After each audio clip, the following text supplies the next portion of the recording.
So I just picked up this Xbox for 80 bucks. I got no idea if it works. Let's check it out and see what we got. Yay! So we got 2 controllers, and I think we already hit the lottery, boys, because we got component cables. What the hell is going on with this? It's like a hand. Yeah, not only are they component cables, there's some beefy ass component cables. So this was supposed to be my brother's replacement Xbox because his decided to basically brick itself when the CD drive went out, but it might just end up being my Xbox. I don't know. This has been opened before, as you can tell by the screws that have obviously been opened. Nothing sounds too rattly in here, so that's a good sign. I wonder if the clock capacitors have been changed.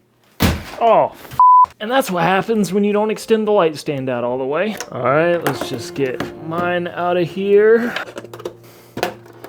Shout out to the smart guy that I bought this from, not wrapping the cables around the controller. All right, let's see what we got.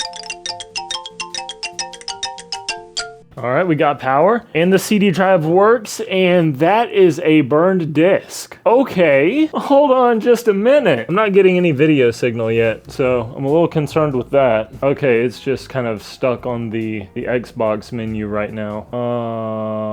Okay, trying to open it on with no disc, and holy shit, yeah, dude. All right, so things just got way more interesting. I was not expecting this. So when I picked the Xbox up, the guy said, yeah, it's got Halo 2 on it and it's ready to go. That was about it. And this was an older guy. You know, I figured this was just an Xbox that was sitting around at this guy's parents' house when he went on to college or something, but all right, so I guess let's just pop in this burned copy of Halo 2 and see what it does. It does that thing where the hard drive doesn't want to open without a disc in it, so you kind of got to pop the top of it to get it to open. Weird thing about Halo and the map pack being on here is that the map pack is just for multiplayer, right? We got a couple profiles here, and there is Insignia, but I don't think Insignia works if you're not using the Microsoft dashboard. There's 4 profiles on here, so this was probably just used for LAN parties, I would imagine. By the way, this is probably just the standard resolution. I didn't change anything in the settings, and it looks a little blurry, but everything seems to be working pretty good, man. Yeah, I was not expecting to get a modded Xbox. I was actually planning on soft modding the Xbox in this video. I got the flash drive over there, but it looks like my work has already been done for me. I'm not sure if this is soft modded or hard modded. I just think it's interesting that it has definitely been opened. Yo, what's up, pimps? Welcome to the Xbox disassembly video.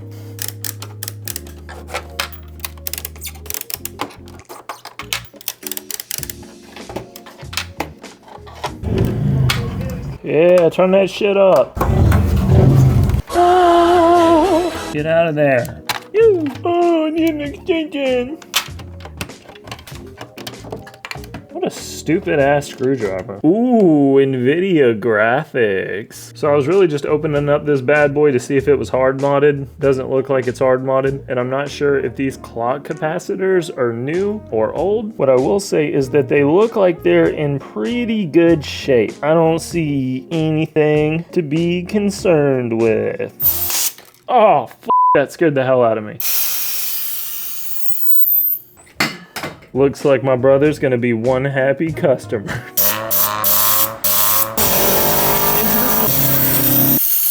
While it was cool to find this soft-modded Xbox in the wild, we're not always lucky to just come across something like this, and sometimes you just gotta do it yourself. Let me let you guys in on a little secret. There's a reason that this Xbox right here doesn't look like the one behind me, and that's because this one is the best Xbox ever made, and now that I've soft-modded it, I don't see any reason why you shouldn't. Reasons why you should: it's extremely easy, it unlocks features that you wouldn't have otherwise, and it potentially extends the life of your console, which we'll talk about later. And when it comes to the reasons why you shouldn't, I don't know, maybe you don't have $20. Because all you need to soft mod your Xbox is a controller port to USB adapter, a small USB stick, and a computer, which you probably already have. If you don't, you're a little weird. You're probably a little weird. This console's over 20 years old. It's not like you're voiding any warranties here. You may have noticed that I didn't mention you needed a game to soft mod this Xbox, which is what I originally tried to do when I was trying to soft mod this the other day, and I realized I got the wrong version of this game to do it. The way the soft mod initially worked is that you would exploit a save file to boot up a payload whenever you went into your game with the the modified save file. But thanks to smart people on the internet, we can completely bypass this part of the hack and go straight to the source with the save files on the dashboard. The first thing you need to do to get this working is to take your small sized flash drive. I will link the ones that I got in the description. It has to be under a megabyte because you're emulating a memory card here, not a memory bank, not a cloud storage facility. The Xbox doesn't know what's going on with that future technology. You'll boot up your Xbox, go to your dashboard, and now that your Xbox thinks that this is a legitimate memory card, you're ready to go. You plug it into your computer. I used a program called Explorer 360 to view the files on the memory card because you can't just boot it up through the File Explorer. You gotta bypass that. I dragged the files that I needed straight onto the root of the memory card through Explorer 360, unplugged it, put it in the Xbox, booted up the memory card section on the dashboard, and then initiated the hack. And if it seems like I'm oversimplifying this, it's because I'm not, and it's actually just this easy to get this working. If you're going to do this for yourself, I'll link the Mr. Mario tutorial that I used in the description, and that'll basically take you through every step to get this working. The only difference with his video is that he used a different program for managing the files on the memory card. I used Explorer 360. But yeah, literally after about 10 minutes of getting into this, I was already soft modded and ready to go. Now I can boot straight into my Xbox with no extra hardware required. And thanks to Microsoft future-proofing this Xbox in 2001, I can plug it straight into my Ethernet port and transfer files from my computer straight to the Xbox with no cables attached. Now I have access to homebrew programs that let me do things like copy my legitimately purchased games straight to the hard drive, so now I don't have to work out that old disk drive to play them. My Xbox is now region-free, so I can play games that I never had access to before, like Reckless 2. But that's a story for another video. I have legitimately been waiting so damn long to play that game, you guys don't even know. There's a pretty robust suite of emulators you can use on the Xbox, and with its ease of access to extra memory and being able to transfer files from your computer through FTP, a lot of people have used this thing as a pretty nice media box. With these things dying left and right, I don't know how many people are still using that in the media box, but if you're one of those people, let me know in the comments.